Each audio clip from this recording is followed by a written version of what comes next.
Hello guys, welcome back to academy. कैसे हैं आप लोग? पढ़ाई अच्छा चल रहा होगा। आई थिंक कि आप मेहनत करके पढ़ रहे होंगे कि एग्जाम है नज़दीक। तो चलिए, वेलकम टू अकेडमी। अकेडमी में आपका स्वागत है। और आज हम करने जा रहे हैं अकाउंटेंसी का एक बहुत ही बेहतरीन चैप्टर, कैश फ्लो स्टेटमेंट। तो आज शुरुआत हो रहा है कैश फ्लो स्टेटमेंट का। पार्ट 1 वीडियो है। आराम से देखिए, मेहनत करिए, तमाम सारा सीरीज को देखिए। कैश फ्लो स्टेटमेंट की एडवांटेजेस बता देता हूं, डिसएडवांटेजेस तो ना के बराबर है। कैश फ्लो स्टेटमेंट वैसा चैप्टर है जिसका आंसर आपके क्वेश्चन में ही दिया हुआ रहता है। सिंपल से ये बातें कहें कि कैश फ्लो स्टेटमेंट वो चैप्टर है जिसमें आंसर आपको क्वेश्चन में ही दिया रहता है और आपको एग्जामिनेशन के ड्यूरेशन में ही पता चल जाएगा कि आपको अगर कैश फ्लो 5 मार्क्स का पूछा गया है तो 5 में 5 आपको आ रहा है कि नहीं आ रहा है। क्यों? क्योंकि opening balance of cash and closing balance of cash दोनों अगर मिल जाता है तो यहां पर माना जाता है आपका कैश फ्लो स्टेटमेंट सही है। अभी ये बात समझ में नहीं आ रहा होगा क्योंकि आपने पढ़ा नहीं है। बाद में जब ये चीजों को आज हम खत्म कर देंगे, आज ओवरव्यू है, इंट्रोडक्शन है कैश फ्लो का, जब ये खत्म कर देंगे तो अंत में आपको फॉर्मेट में दिखाएंगे कि कैसे opening balance of cash and closing balance of cash मिलता है, तब जाकर आपका कैश फ्लो स्टेटमेंट सही माना जाता है। तो पूरे चैप्टर में कैश फ्लो स्टेटमेंट वो चैप्टर है जिसमें क्वेश्चन में ही आंसर दिया हुआ है। मतलब अगर आपका ओपनिंग बैलेंस ऑफ कैश भी क्वेश्चन में रहता है, क्लोजिंग बैलेंस ऑफ कैश भी क्वेश्चन में ही रहता है, दोनों मिलते हुए दिख जाता है, तो बच्चों को संतुष्टि मिलता है। एग्जामिनेशन उनको लगता है कि ये जो 5 मार्क्स का जो कैश फ्लो पूछा गया उनके एग्जामिनेशन में, वो 5 का 5 उनको आ रहा है। क्यों? क्योंकि क्वेश्चन में ही उनको आंसर मिलता हुआ दिखता है। तो यही ऐसा चैप्टर है जिसमें ऐसा चीज होता है। और ये कैश फ्लो स्टेटमेंट वैसा चैप्टर है जो कम मेहनत में आप पूरा का पूरा मार्क्स गेन कर सकते हो। बहुत ही प्यारा चैप्टर है, छोटा सा चैप्टर है, ज्यादा इसमें मेहनत करने की जरूरत नहीं पड़ती है और बहुत स्कोरिंग पेपर है। पार्ट बी में लगभग सारे जो पेपर्स हैं पूरा का पूरा सारा स्कोरिंग है, क्योंकि ये पार्ट बी का चैप्टर है। ये पार्ट बी है अकाउंटेंसी का, पार्ट बी में आता है कैश फ्लो स्टेटमेंट। ठीक है, तो कैश फ्लो स्टेटमेंट को शुरुआत करते हैं। शुरुआत करने से पहले मैं आपको बोलूं कि अगर हमारे अकेडमी चैनल पर अगर आप नए हैं, कृपया हमारे चैनल को सपोर्ट करें, वीडियोस को लाइक करें, अपने दोस्तों के बीच में शेयर करें और हमारे वीडियोस अगर आप देखते हैं तो हमारे वीडियोस को सब्सक्राइब करना ना भूलें। लाइक शेयर सब्सक्राइब करते रहे, वीडियो का आनंद लेते रहे, पढ़ते रहे, हंसते रहे, मुस्कुराते रहे। चलिए, तो तैयारी जोर शोर में लगाइए, मेहनत को बढ़ाइए, क्योंकि एग्जाम बहुत नजदीक है, एक ही दिन कम हो रहा है और आपके सिलेबस भी आप देख रहे हैं कि अब खत्म होने वाला है। क्योंकि कैश फ्लो के बाद हम लोग एक छोटा सा चैप्टर है comparative and common size statement, 2 class है, वो कर देंगे, खत्म हो जाएगा। तो कैश फ्लो में 1 2 3 क्लासेस लगेंगे और उस कॉमन साइज एंड कंपैरेटिव में 2 क्लास और लगेगा, खत्म हो जाएगा भैया, अकाउंटेंसी खत्म हो जाएगा। ठीक है, फिर रिवीजन करेंगे हम लोग और past previous year question solve करेंगे क्वेश्चन बैंक से, वो तो करेंगे, लेकिन सिलेबस खत्म हो जाएगा। तो देखिए, सिलेबस हो रहा है खत्म, डिटेल में हम सारे कॉन्सेप्ट और क्लैरिटी को पढ़ा रहे हैं, कोई भी स्किप नहीं किया, कहीं भी कोई टॉपिक को छोड़कर नहीं चले। क्योंकि अगर हमारे अकेडमी चैनल के माध्यम से जो बच्चे पढ़ाई कर रहे हैं तो उनके साथ धोखा ना हो, क्योंकि each and every point, each and every concept को अकेडमी चैनल के माध्यम से हम आपको पूरा का पूरा डिटेल आपको एनालिसिस करके देते हैं। तो बढ़िया से पढ़िए, मेहनत करके पढ़िए, एक एक दिन कम हो रहा है, सीरियसली पढ़िए। चलिए, कैश फ्लो स्टेटमेंट क्या है सर? तो यहाँ पर कैश का फ्लो हो रहा है सर। क्या हो रहा है? कैश का फ्लो हो रहा है। कैश का फ्लो 2 ही हो सकता है, या तो कैश जाएगा या तो कैश आएगा। तो इनफ्लो मतलब कैश आ रहा, आउटफ्लो मतलब कैश जा रहा है। और एक वर्ड होता है कैश, कैश में एक होता है cash and cash equivalent. Cash and cash equivalent का मतलब एक तो कैश हो गया पैसा, एक है होगा कैश इक्विवेलेंट मतलब कैश के इक्वली उसका वैल्यूएशन होता है। जैसे कैश तो हो ही गया, बैंक बैलेंस हो गया, चेक एंड ड्राफ्ट हो गया, करंट इन्वेस्टमेंट, ये सबको cash and cash equivalent rate किया जाता है। ये थोड़ा दिमाग में रखिए, कोई बहुत बड़ी बातें नहीं कहा गया है। अब हम आगे आते हैं, जो मेजर पोर्शंस है, जो है आपको जो आज डिस्कस करना है, procedure of preparing of cash flow statement. Cash flow statement किस तरह से प्रिपेयर होता है? तो देखिए, याद रखने के लिए ध्यान रखिएगा, कैश फ्लो स्टेटमेंट 2 तरीके से बनता है, एक डायरेक्ट मेथड, एक इनडायरेक्ट मेथड। क्या बोला मैंने? कैश फ्लो स्टेटमेंट का जो प्रिपरेशन होता है 2 स्टेप है उसका, 2 मेथड है उसका, एक है डायरेक्ट मेथड, एक है इनडायरेक्ट मेथड। अकॉर्डिंग स्टैंडर्ड 3 में ये मेंशन किया गया है, कौन से मेथड को? Indirect method. और हम लोग इसी मेथड को पढ़ते हैं। कौन से मेथड को पढ़ते हैं? Indirect method. एग्जाम में भी इनडायरेक्ट मेथड ही आता है ज्यादातर, डायरेक्ट मेथड नहीं आता है। लेकिन याद रखने के लिए हम याद रखते हैं कि भैया कैश फ्लो 2 तरीके से बनता है, एक डायरेक्ट बनता है, एक इनडायरेक्ट बनता है। लेकिन एग्जाम क्या पूछा जाता है सर? इनडायरेक्ट मेथड पूछा जाता है। अकॉर्डिंग स्टैंडर्ड 3 के सर। अब इनडायरेक्ट मेथड में जब हम कैश फ्लो बनाएंगे तो कैश फ्लो का देखेंगे कि क्लासिफिकेशंस क्या है, कैश फ्लो की क्लासिफिकेशंस पर चर्चा करेंगे, उस पर डिस्कशन करेंगे।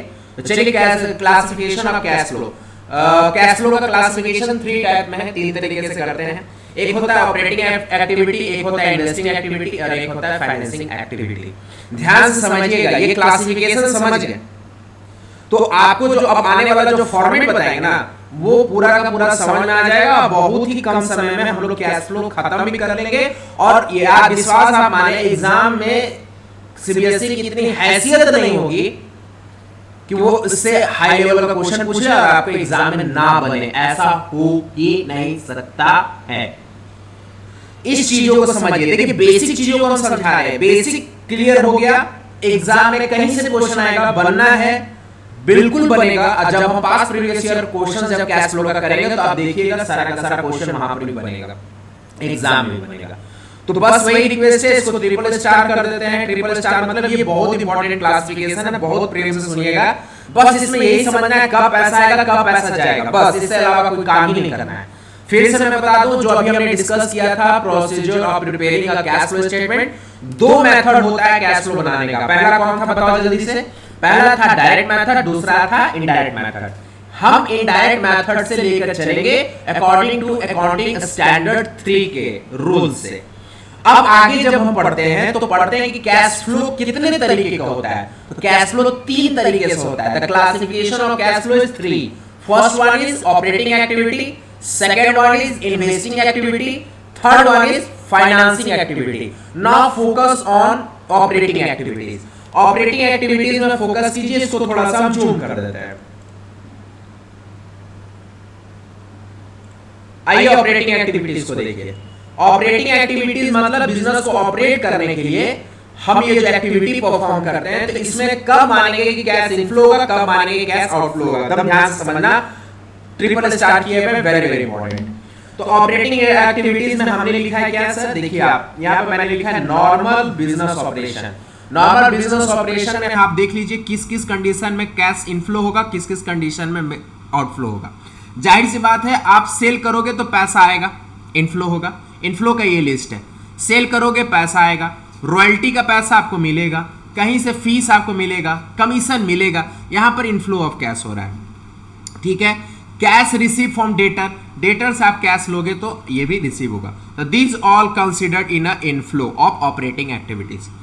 आउटफ्लो ऑफ ऑपरेटिंग एक्टिविटीज में कौन आएगा? किसी को सैलरी एंड वेजेस दीजिएगा तो पैसा जाएगा, इनकम टैक्स पेड कीजिएगा तो पैसा जाएगा, कैश परचेज कीजिएगा, कोई सामान बिजनेस में खरीद कर लाइएगा तो पैसा जाएगा। तो this is the operating inflow, operating activity का इनफ्लो और आउटफ्लो है। ठीक है। इसमें बस याद रखिएगा, नॉर्मल बिजनेस ऑपरेशन में जब पैसा हमारा आता है तो ये वही सर्टेन कंडीशंस है, पैसा जाता है तो ये सर्टेन पॉइंट्स है। इन्वेस्टिंग एक्टिविटी, इन्वेस्टिंग एक्टिविटीज में देखिए हमने क्या लिखा है। इन्वेस्टिंग एक्टिविटी में मैंने 2 पॉइंट लिखा है, fix asset and non current investment. याद रखिएगा, इन्वेस्टमेंट एक्टिविटी में हम फिक्स एसेट पर टारगेट करना। किस पर टारगेट करना? फिक्स एसेट पर। फिक्स एसेट का आइटम जहां दिखेगा वो कौन सा एक्टिविटी में आएगा? इन्वेस्टिंग एक्टिविटी में आएगा। नॉर्मल बिजनेस ऑपरेशंस का एक्टिविटी जो आएगा वो कहां आएगा? ऑपरेटिंग में। देखो क्लासिफिकेशन है तो क्लासिफिकेशन में समझ में आना चाहिए कि कौन कौन सा पॉइंट किस में आएगा, कौन सा चीज ऑपरेटिंग में आएगा, कौन सा आइटम इन्वेस्टिंग में आएगा, कौन सा आइटम फाइनेंस में आएगा। वही चीजों को हम लेके चल रहे हैं। नॉर्मल बिजनेस ऑपरेशन का आइटम दिखेगा, ऑपरेटिंग में डाल दीजिएगा। Fix asset and non current investment का आइटम दिखेगा, इन्वेस्टिंग में डाल दीजिएगा। अब इन्वेस्टमेंट एक्टिविटी में इनफ्लो और आउटफ्लो कैसे होता है? बहुत सिंपल सा बात है। फिक्स एसेट को खरीदोगे तो क्या होगा? पैसा आएगा कि जाएगा? बिजनेस में मान लो हम बिजनेस है, मेरी बिजनेस है, बिजनेस में हम फिक्स एसेट को खरीदे हैं तो हम कोई फिक्स एसेट को खरीद करके बिजनेस में लाएंगे तो पैसा देना होगा, तो वो हमारे आउटफ्लो होगा। तो याद रखिएगा, purchase of assets outflow, sale of asset inflow. उसी तरह से purchase of non current investment outflow, sale of non current investment inflow. Simple सा बात है। एसेट खरीदोगे पैसा देना होगा, आउटफ्लो। एसेट को बेच दोगे पैसा आएगा, inflow. Interest and dividend received, याद रखिएगा ये इन्वेस्टमेंट एक्टिविटी में इनफ्लो में आएगा। ये इंटरेस्ट एंड डिविडेंड कहां से आया सर, और ये इन्वेस्टमेंट में ही क्यों है, इन्वेस्टिंग एक्टिविटी में क्यों मेंशन है? बात ये दरअसल है कि मान लीजिए आप किसी चीज में आपने लोन किसी को दिया, आप किसी को लोन दिए तो ये आपका इन्वेस्टमेंट हो गया ना। आप किसी को मतलब हैवी अमाउंट का पैसा दे दिए, लोन नहीं बोलिएगा, लोन लिएगा तो फाइनेंस में आ जाएगा, यहाँ पर लोन नहीं बोल सकते। आप किसी चीज में इन्वेस्ट किए हो, ठीक है, तो उसमें आपको रिटर्न मिल रहा है या इंटरेस्ट मिल रहा है, तो वो आपका इन्वेस्टमेंट में काउंट होगा, वहां पे इंटरेस्ट रिसीव इन्वेस्टमेंट होगा। आपको डिविडेंड मिल रहा है, तो जाहिर बात है डिविडेंड क्यों मिल रहा है सर, क्योंकि आपने क्या किया, शेयर में इन्वेस्ट किया। तो शेयर में आपने क्या किया, इन्वेस्टमेंट किया, शेयर में इन्वेस्टमेंट किया तो क्या आपको मिला, डिविडेंड मिला। तो आप डिविडेंड वहां पर रिसीव्ड किए, तो डिविडेंड रिसीव्ड आपका इन्वेस्टमेंट एक्टिविटी में आएगा, इन्वेस्टिंग एक्टिविटी में आएगा। क्यों, क्योंकि आपने इन्वेस्टमेंट किया है। आपने मान लो 100 करोड़ इन्वेस्टमेंट कर दिया शेयर मार्केट में, अब वहां से अलग अलग कंपनी से डिविडेंड आएगा, तो वो डिविडेंड का पैसा जो आपको मिल रहा है वो इन्वेस्टिंग एक्टिविटी में आएगा, डिविडेंड रिसीव्ड आएगा। इंटरेस्ट रिसीव, किसी प्रोजेक्ट में पैसा लगाए या किसी बड़े फर्म को लोन दे दिए, as a public, as a company किसी को लोन दे दिया तो वहां से इंटरेस्ट मिला, तो आप इन्वेस्टमेंट कर रहे हो, इससे के लिए वहां से इंटरेस्ट के रूप में जो पैसा मिला, डिविडेंड के रूप में मिला, वो यहां पर मेंशन होगा इन्वेस्टिंग एक्टिविटी के इनफ्लो में। कारण क्या है, क्योंकि both is considered as a investment. यहां पर दोनों तरह से जो पैसा मिल रहा है ना, इंटरेस्ट का पैसा या डिविडेंड का पैसा, ये मिल रहा है क्योंकि आप किसी ना किसी चीज में इन्वेस्ट किए हो, उसमें से वो पैसा आपको मिल रहा है, इसीलिए इन्वेस्टिंग एक्टिविटी में ये इनफ्लो में मेंशन्ड है। आप किसी को बल्क में लोन दे दिए, आप सोचो ना, आप बल्क में लोन देके इन्वेस्टमेंट किए, तो किसी को बल्क में लोन देके इन्वेस्टमेंट किए तो उस लोन का आपको क्या मिलेगा, इंटरेस्ट। तो वो इंटरेस्ट रिसीव्ड आपको इन्वेस्टिंग एक्टिविटी में इसलिए लिखना होगा क्योंकि आप लोन एज ए इन्वेस्टमेंट दिए थे, आप इन्वेस्ट किए थे किसी चीजों में, किसी प्रोजेक्ट में किसी को इन्वेस्ट किए थे और वहां से इंटरेस्ट मिल रहा है। आप शेयर मार्केट में इन्वेस्ट किए, वहां से डिविडेंड मिला, तो डिविडेंड रिसीव्ड आपका इन्वेस्टिंग एक्टिविटी में आएगा। क्यों, क्योंकि आप शेयर मार्केट में इन्वेस्ट किए थे। देखो वर्ड यूज कर इन्वेस्ट किए थे, लोन देके इन्वेस्ट करना, शेयर मार्केट में इन्वेस्ट करना, तो लोन देके जो इंटरेस्ट मिलेगा इन्वेस्टिंग एक्टिविटी में आएगा। क्यों, क्योंकि आपने इन्वेस्ट किया था। शेयर मार्केट में आपने इन्वेस्ट किया, तो शेयर मार्केट से डिविडेंड जो मिलेगा वो आपके इन्वेस्टिंग एक्टिविटी में आएगा। क्यों, क्योंकि आप शेयर मार्केट में इन्वेस्ट किए थे। बड़ा कट थ्रो मतलब क्लियर कॉन्सेप्ट है, कोई बहुत बड़ा इसमें पंगा नहीं है। अब आइए फाइनेंसिंग एक्टिविटी, जो तीसरा वाला है फाइनेंसिंग एक्टिविटी। फाइनेंसिंग एक्टिविटी में देखिएगा, जो शेयर से रिलेटेड होगा, लोन से रिलेटेड होगा, डिवेंचर से रिलेटेड होगा, ये सब चीज फाइनेंसिंग एक्टिविटी में आएगा। अगर आप हमारे फाइनेंशियल मैनेजमेंट का अगर क्लास किए होंगे तो वहां पर मैंने आपको बताया था इन्वेस्टिंग, वहां पर भी 3 कंडीशन बताया था। फाइनेंशियल डिसीजन, बिजनेस स्टडी में भी फाइनेंशियल डिसीजन मैंने बताया था। एक बताया था इन्वेस्टमेंट डिसीजन, दूसरा बताया था फाइनेंसिंग डिसीजन, तीसरा बताया था डिविडेंड डिसीजन। फाइनेंसिंग डिसीजन बताया था। फाइनेंसिंग डिसीजन में हमने बताया था फाइनेंसिंग डिसीजन हम 2 चीजों से लेते हैं, एक इक्विटी लेते हैं और एक लेते हैं डेट, कि कंपनी कितना इक्विटी लेगी, कितना डेट लेगी। डेट मतलब डिवेंचर्स, डेट को हम शॉर्ट में लिखते हैं, इसको हम कहते हैं डिवेंचर्स। तो फाइनेंसिंग एक्टिविटी में यही हम देख रहे थे, वहां पर डिसीजन ले रहे थे कि हमको इक्विटी रेज करना है एज अ फंड या debenture as a fund raise करना है। तो डिवेंचर को चीपेस्ट सोर्स ऑफ फाइनेंस माना गया, इसीलिए इसको रेज कर रहे थे। तो फाइनेंसिंग एक्टिविटी जो अकाउंट्स में अभी हम पढ़ रहे हैं, यहां पर भी आपको यही देखना है। अगर आप शेयर को इशू कर रहे हो, आप बताओ शेयर को अगर आप इशू करोगे मार्केट में तो पैसा मिलेगा, इनफ्लो ऑफ कैश होगा। डिवेंचर को आप इशू कर रहे हो तो डिवेंचर, याद करो अकाउंट्स में मैंने डिवेंचर भी आपको पढ़ाया, अकाउंटिंग फॉर डिवेंचर। आपको डिवेंचर मिलता है, डिवेंचर क्या होता है, एज अ लोन होता है जो पब्लिक आपको देता है। तो मैं कंपनी हूं, मुझे पब्लिक पैसा दिया तो मुझे पैसा मिला, इशू ऑफ, हम डिवेंचर इशू किए, पब्लिक हमको पैसा दिया तो इनफ्लो ऑफ कैश हुआ। Issue of shares and issue of debenture, ये आपका फाइनेंसिंग एक्टिविटीज के इनफ्लोज है, ठीक है। अब आप जो रिडेम्पशन कर रहे, रिडेम्पशन मतलब डिवेंचर का पैसा लौटाना, आउटफ्लो हो जाएगा। शेयर के बदले, शेयर आपको कोई पब्लिक बेचा तो शेयर के बदले आप पैसा दे रहे हो। शेयर में क्या कॉन्सेप्ट है, डिवेंचर में क्या कॉन्सेप्ट है, इसमें आप कोलैप्स मत करना। शेयर में क्या होता है कि आपके कंपनी का शेयर खरीदा कोई बंदा और आपको पैसा दिया।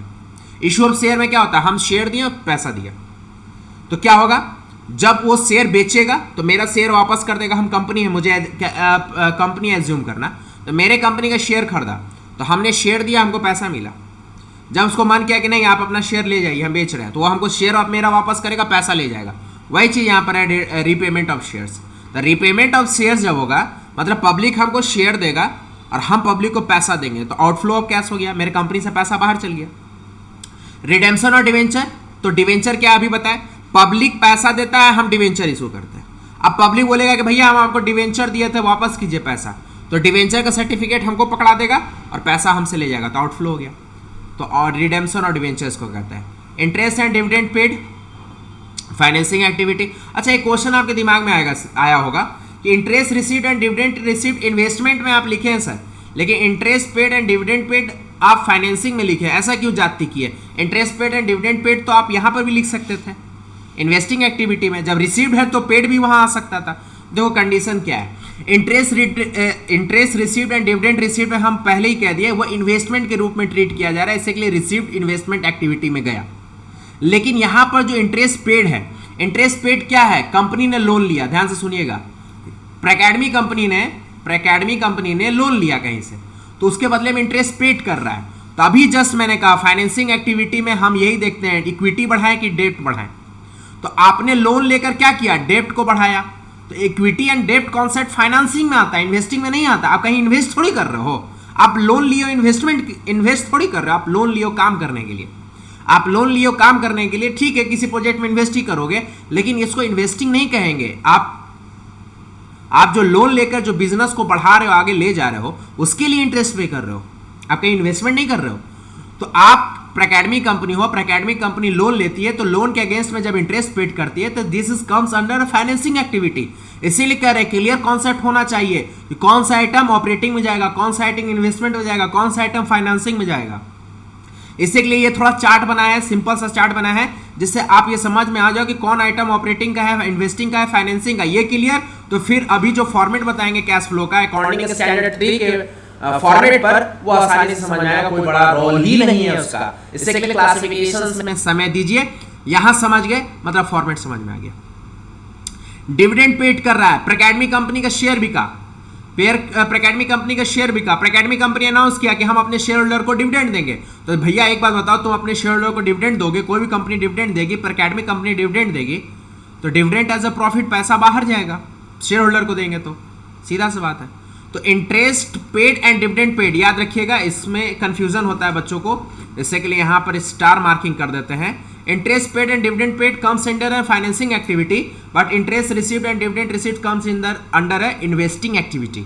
फिर से बोल रहे हैं, interest paid and dividend paid comes under financing activity, but interest received and dividend received comes in a investing activity. Conditions पता है, बातें पता चल गया, बातें मैंने बता दिया, फिर से सुन लो। Interest received and dividend received ये हो रहा है ड्यू टू द इन्वेस्टमेंट। क्यों? क्योंकि मान लो कोई व्यक्ति या कोई कंपनी किसी को लोन दे रहा है एज इन्वेस्टमेंट, हम ही किसी को पैसा दे रहे हैं कि जाओ तुम किसी प्रोजेक्ट में पैसा लगाओ, तो हम इन्वेस्टमेंट के लिए पैसा दे रहे हैं।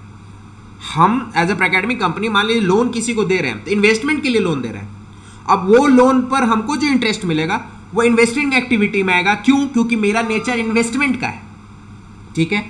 डिविडेंड रिसीव, तो हम शेयर मार्केट में पैसा को इन्वेस्ट किए, अब वो शेयर का हमको डिविडेंड मिल रहा है, रिसीव्ड हो रहा है, तो नेचर क्या है? इन्वेस्टमेंट का, इसके लिए इन्वेस्टिंग एक्टिविटी में आ रहा है interest received and dividend received. But यहां पर इंटरेस्ट पेड और डिविडेंड पेड फाइनेंसिंग एक्टिविटी में इसलिए आ रहा है क्योंकि इंटरेस्ट पेड हम कहीं से लोन लिए हैं, फाइनेंस को रेज किए हैं, अपने पैसा को सोर्स ऑफ फाइनेंस में हमने किसी से लोन ले लिया। मान लो हमें सोर्स ऑफ फाइनेंस चाहिए, कहीं से पैसा चाहिए, हमने लोन ले लिया, तो लोन लिए तो हमें इंटरेस्ट देना पड़ रहा है, तो this comes under a financing activity, क्योंकि हम फाइनेंस को रेज कर रहे हैं, it is not a part of investment.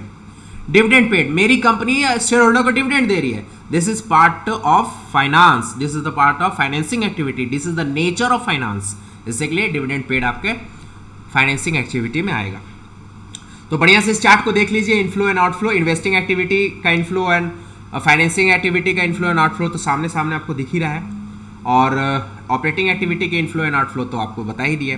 ध्यान से देख लीजिए, इसको पॉज करके देख लीजिए, आइटम को थोड़ा देख लीजिए, ये आइटम को देख लीजिएगा तो आपको समझ में आ जाएगा कि एक्चुअली इनफ्लो एंड आउटफ्लो, बस इनफ्लो आउटफ्लो समझना है आपको। इनफ्लो में पैसा आएगा ऐड, आउटफ्लो में पैसा जाएगा लेस, फिर बाद में जो पैसा बचेगा वही आपका cash and cash equivalent balance होता है, ठीक है। चलिए, तो ये ऑपरेटिंग एंड इन्वेस्टिंग एक्टिविटी के इनफ्लो एंड आउटफ्लो, और ये investment activity and finance activity के इनफ्लो एंड आउटफ्लो। चलिए फॉर्मेट पर देखेंगे, फॉर्मेट पर आगे बढ़ेंगे।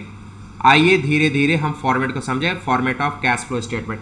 अब आप समझ गए हो तो आपको यहाँ मेहनत ज़्यादा नहीं लगेगा, बस फॉर्मेट नया है, समझने में थोड़ा सा समय लगता है, क्योंकि कोई नया चीज़ को समझने में थोड़ी सी समय होता है, लगता है, मेहनत थोड़ी सी लगता है, लेकिन समझ जल्दी आ जाता है क्योंकि बेसिक क्लियर होता है, तो समझ जल्दी आ जाता है।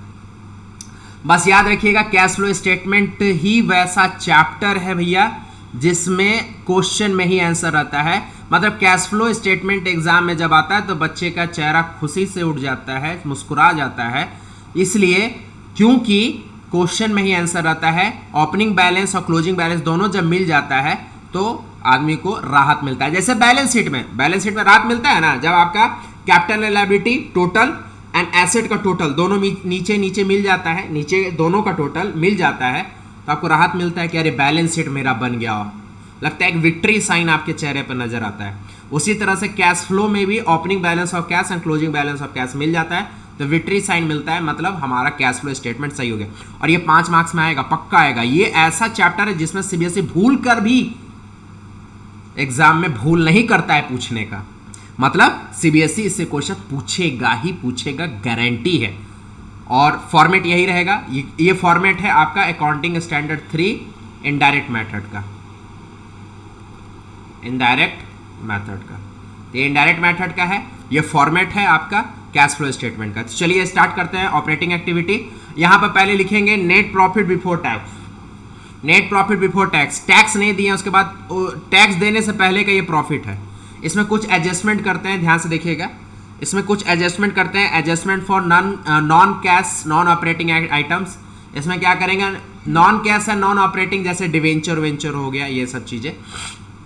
तो non cash and expenses and losses, non cash and non operating expenses and losses को ऐड करेंगे और जितने इनकम्स एंड गेन है उसको लेस करेंगे। एग्जांपल में बता दूं, यहाँ पर डिवेंचर कर रहे हैं, सॉरी डेप्रिशिएशन, अगर मेरे वर्ड निकल गया और डिवेंचर तो माफ कीजिएगा, यहाँ पर आएगा depreciation, depreciation is a non cash operating expenses है। तो इस तरह के जितने आइटम आएंगे, क्या क्वेश्चन करवाएंगे, टेंशन ना लो, लेकिन दिमाग में बैठा लो फॉर्मेट को थोड़ा दिमाग में बैठा लो, क्योंकि क्वेश्चंस करना आसान होगा।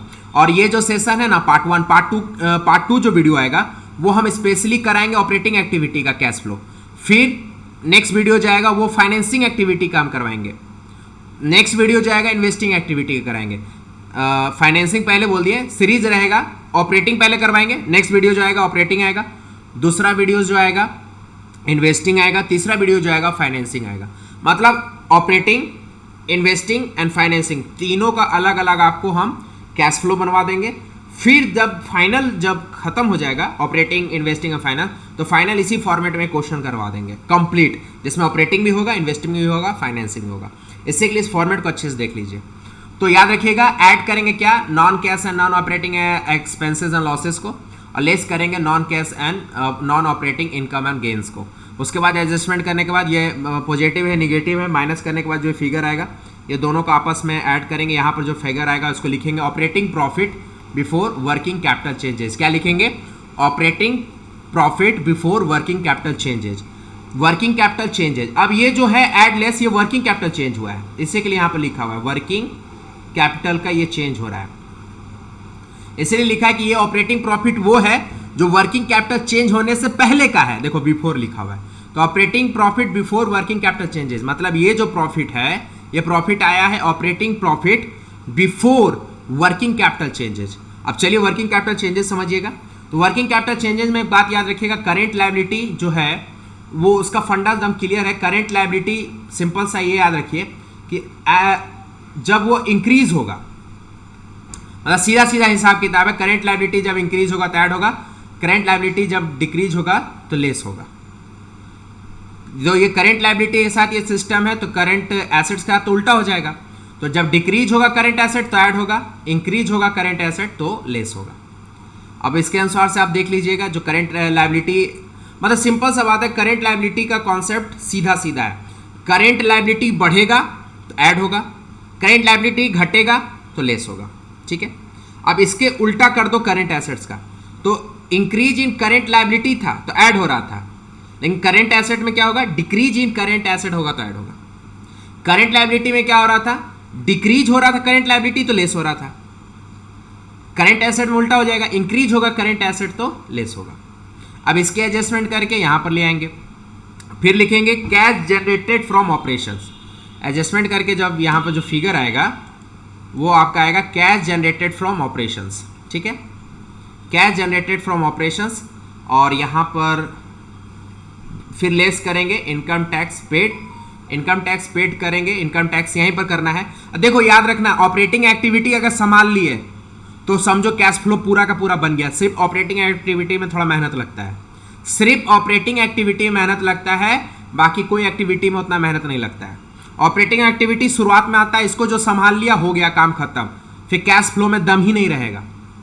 तो इनकम टैक्स पेड कर दिए, उसको घटाएंगे, उसके बाद जो ये आएगा इसको आप लिखोगे net cash flow used in, net cash flow slash use in operating activity. ये फाइनल आंसर आ जाएगा किसका, ऑपरेटिंग एक्टिविटी का। तो फिर से देख लो सारा एडजस्टमेंट, क्योंकि ऑपरेटिंग एक्टिविटी में ही दम है और यही में आपको मेहनत भी करना है। इससे के लिए आप इसको थोड़ा सा एक बार फिर से देख लो।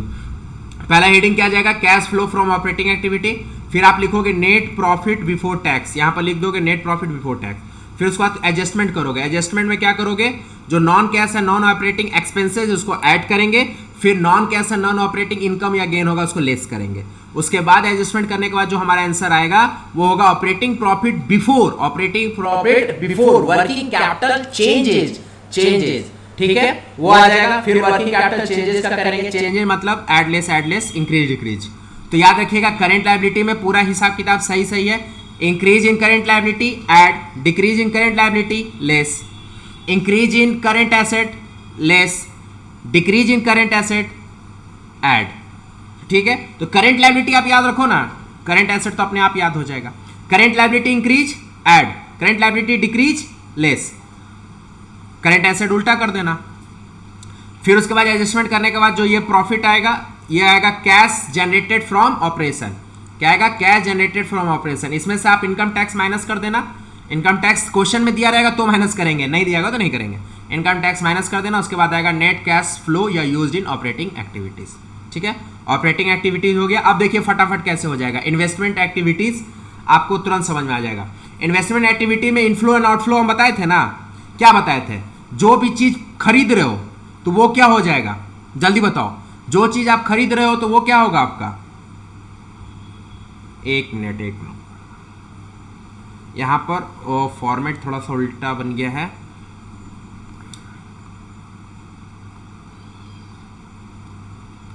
यहां पर उल्टा बन गया है, उल्टा बन गया, उल्टा बन गया है।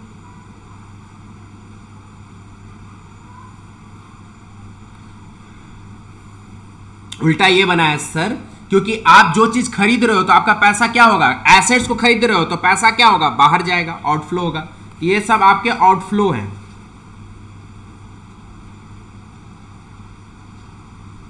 ये सब में ये नहीं,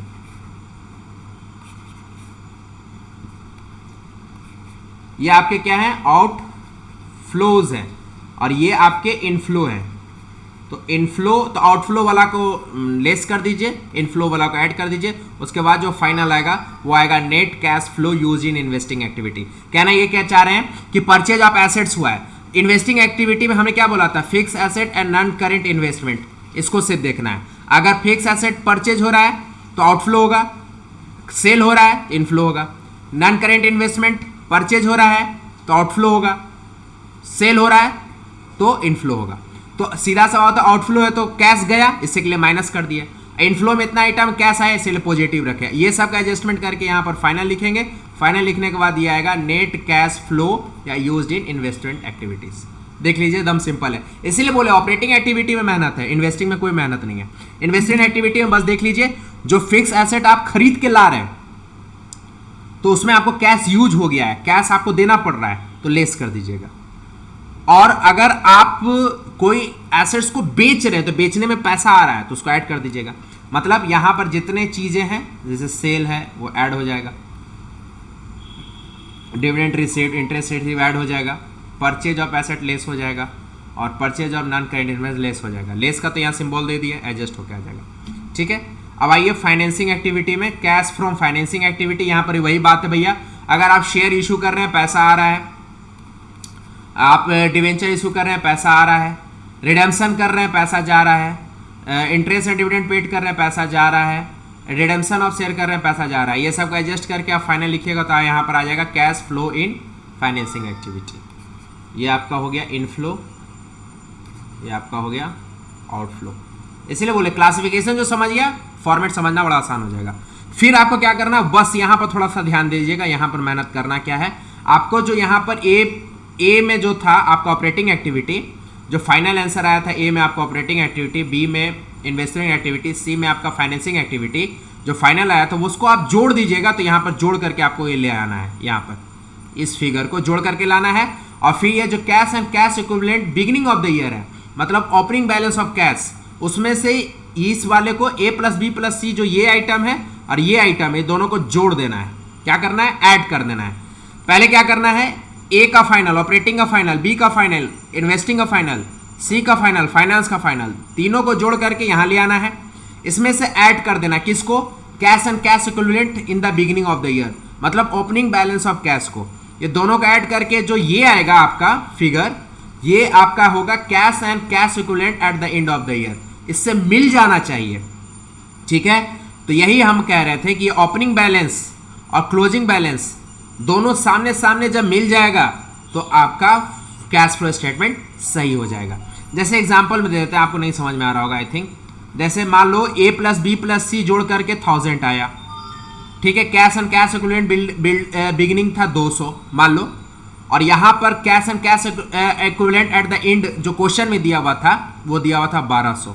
तो आप बताओ 1000 ए प्लस बी प्लस सी आया और cash flow at the beginning 200 था, ये दोनों को जोड़े तो 1200 आ रहा है और 1200 एंड भी है, मतलब मेरा कैश फ्लो स्टेटमेंट सही हो गया। यही कहना चाह रहे हैं, नहीं समझे।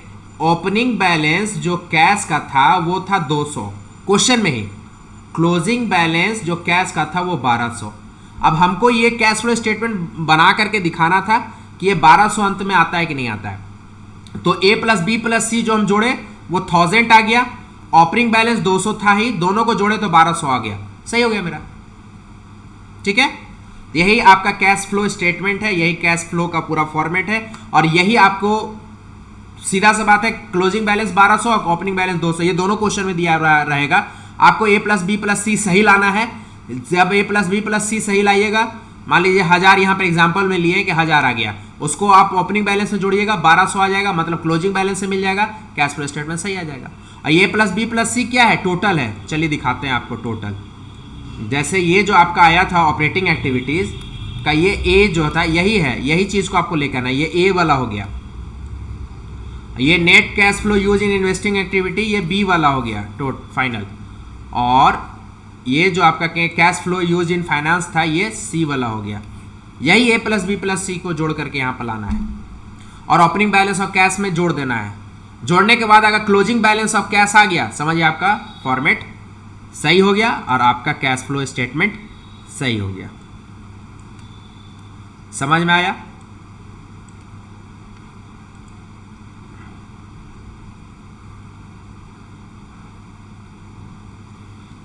तो चलिए 1 मिनट। तो चलिए इस सीरीज को यहीं पर समाप्त करते हैं, मिलते हैं नेक्स्ट वीडियो में। Till then thank you so much for watching video, this is Pranav Kumar signing off. मिलते हैं नेक्स्ट वीडियो में, और नेक्स्ट वीडियो में हम ऑपरेटिंग एक्टिविटीज़ का सीरीज लाएंगे, ऑपरेटिंग एक्टिविटीज़ का कैश फ्लो समझाएंगे, फिर उसके बाद इन्वेस्टिंग एक्टिविटीज़ का आपको समझाएंगे, तब जाकर आपको फाइनेंसिंग एक्टिविटी का समझाएंगे, और फिर उसके बाद एक कॉम्प्रिहेंसिव क्वेश्चन करेंगे इसी फॉर्मेट पे जो आज डिस्कस किए हैं, जिसमें ऑपरेटिंग एक्टिविटी, इन्वेस्टिंग एक्टिविटी और फाइनेंस एक्टिविटी तीनों एक ही जगह पर होगा। तो चलिए बाय बाय, टाटा, लव यू, टेक केयर, पढ़ते रहिए और मेहनत करते रहिए, मेहनत से पीछे मत हटिए, खूब मेहनत करिए, क्योंकि आपके बोर्ड के रिजल्ट मायने रखते हैं आपके फ्यूचर्स को। मेहनत कीजिए, अपना 100% दीजिए, बाकी जो होगा सो रिजल्ट पर ज़्यादा मतलब ये नहीं रहे कि रिजल्ट क्या आएगा नहीं आएगा। आप अपने फोकस रखिए अपने पेपर पर कि हमें मेहनत 100% करना है, जो होगा देखा जाएगा। ज़्यादा टेंशन लेके भी पढ़ने से रिजल्ट नेगेटिव होता है, इसलिए प्रेशर ना लें, मेहनत करें, आराम से पढ़ें, एफर्ट 100% दे। देखो कहने का मतलब है ना कि अपना 100% दो, जो होगा देखा जाएगा। चलिए बाय बाय, टाटा, पढ़िए, एग्जाम नज़दीक है।